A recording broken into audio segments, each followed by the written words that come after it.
আপনাদের এটা সব দাবি পূরণ হোক, এটা আমরা চাই। তাহলে আমাদের সাথে খুশি আর কেউ হবে না। আচ্ছা ভাই, আসসালামু আলাইকুম।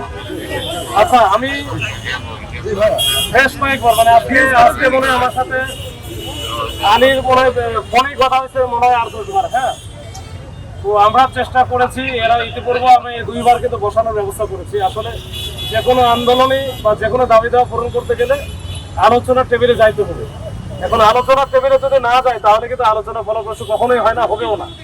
তো এর আগে একবার গেছেন, 2বার গেছেন, আবারও যান, যাইতে তো মানা নাই। আপনাদের যেটা আছে এটা আপনারা যান। আমি এর আগে 2বার বসার ব্যবস্থা করে দিয়েছিলাম।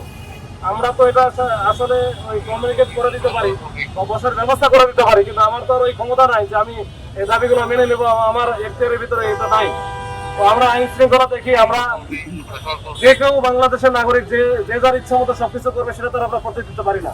তো এটার জন্যই আমাদের এখানে আপনাদের মুখোমুখি হওয়া। তাছাড়া আপনাদের সাথে পুলিশের কোন রকম কোনো শত্রুতা নাই বা কোনো কিছু না, আমরা ভাই ভাই। আর আপনারা যারা আছেন, আপনাদের প্রতি সকল রকমের সহানুভূতি আমাদের আছে। আমরা আমাদের পক্ষ থেকে শতভাগ চেষ্টা করি এবং করতে থাকবো। আগামীকালকে আমি আজকে সচিবালয়ে কথা বলেছি, ওইখানে আগামীকালকের জন্য কালকে মোস্ট প্রবলি সকালেই হবে। যদি সকালে না হয় দুপুরে হবে, যেটা হোক আমি 10টা-10:30টার মধ্যে 10টা-10:30টার মধ্যে আমি জানাই দিব কখন আপনারা যাবেন। তো এটা যদি 10টায় হয় 10টায় ভালো, তাহলে তো আমি আগেই বলে দেবো যে 10টার সময় আপনারা চলে আসেন।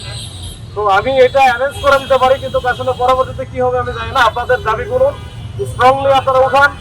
আপনাদের এটা সব দাবি পূরণ হোক, এটা আমরা চাই। তাহলে আমাদের সাথে খুশি আর কেউ হবে না।